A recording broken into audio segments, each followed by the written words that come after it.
So you're going to do this? Well, I read Politico and the AP. They say you're going to do this. You're going to do this. I'm going to announce on Thursday what I'm going to do. Right. Are you going to tell us you're Batman?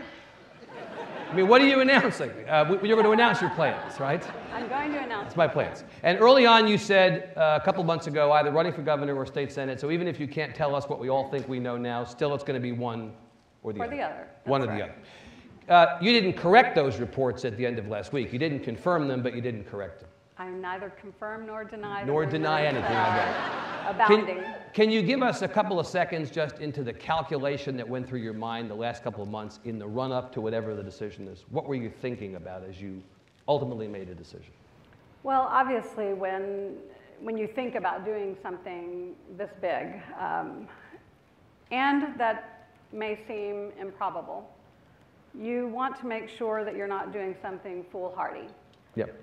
When I ran for my Senate district when I first made that decision in 2007 and began that race for the 2008 election, I spent a lot of time with people who understood how to define whether a path exists. And I knew when I entered that race that it would be hard, but I knew it was possible. And because of that, I knew when I asked people to support me and to help me through their time, their energy, their financial resources, I knew I was asking them to partner with me to do something that I believed we could make happen. Yep. And I have gone through that same analysis in making the decision that I'll be announcing on Thursday. On Thursday. You've alluded to the improbability of it. The numbers in the state have been the numbers, but obviously that's a calculation that any candidate for office as a Democrat these days makes. You run not because of the numbers, you run despite the numbers. Indeed. Indeed. I want to ask you about the filibuster as a catapult for your celebrity. I imagine that as a celebrity now, you are taking the good and the bad together. Anybody who finds themselves thrust into the spotlight is forced to take a lot of stuff that maybe they don't want, the bad with the good. What's it been like? What has it been like these last couple of months? You've lost your privacy, I suspect. In some respects, but I tell you, Evan, the thing that's been most striking to me about it, and I've been traveling around the state a lot. I've been outside the state a bit, and I'm so struck by young women who come up to me, many of them with tears in their eyes, some of them who don't even say a word. They just hug me, and the expression on their face says so much.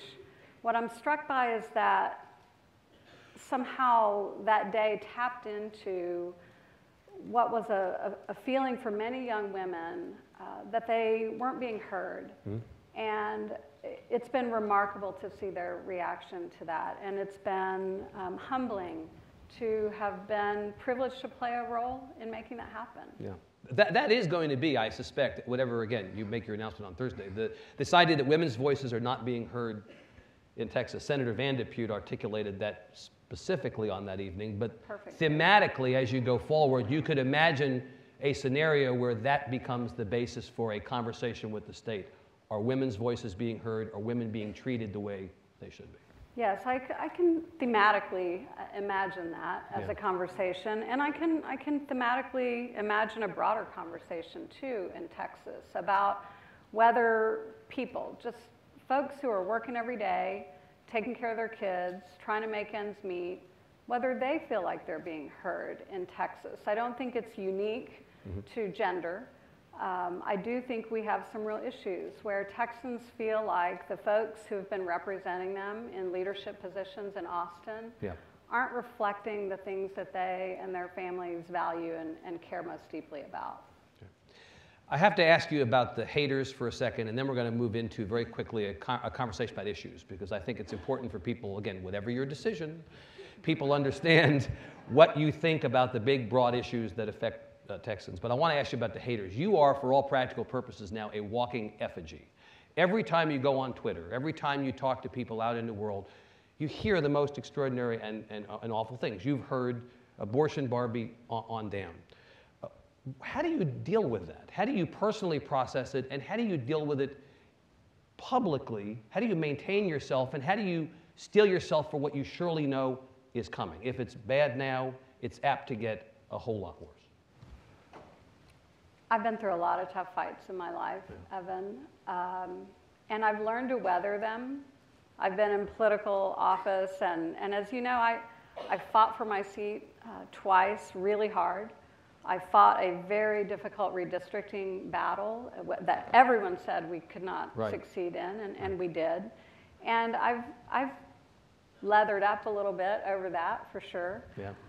But I just try to keep in my heart and at the forefront of my mind what it is that I'm working on. Yep. And remind myself that I truly believe in the things and the people that I stand for, and that I am capable of withstanding all kinds of heat, all kinds of nastiness, in order to try to deliver what I think is an important message for people who feel like they're not being heard. They will attempt to litigate this entire election, you know, on about one issue, abortion. They will say this is whoever their candidate is versus the woman who was at the center of the abortion fight. They're going to try to make this entirely about that. You think that the campaign can transcend that? If there were going to be a statewide campaign. If there were. See what I did there? I actually thought, you know, if there were going to be one, you think it could, conditional tense, past participle, perfect, but you think it could be, it could transcend that. Well, look, I think Texans, when you talk to them about what they're thinking about, these issues, these divisive issues that keep getting thrown into the middle of a room where legislators go into their corners and come out with their boxing gloves on, those aren't the things that Texans want to hear us talking about. What they care about is public education. Is their child getting a good education? Yeah. Can their child go to college? Is there a path for their child's future? Is there a path for them to have a good job? Are they going to have adequate health care? These are things that really matter to people. Are we creating the kind of climate to keep a healthy workforce and a vibrant economy? That's what people care about. And that's what they want their leaders to be in the business of talking about. Right. So I think that we're going to see, if there were a statewide campaign, if there were, we'll see that the expression of that come out in many, many ways.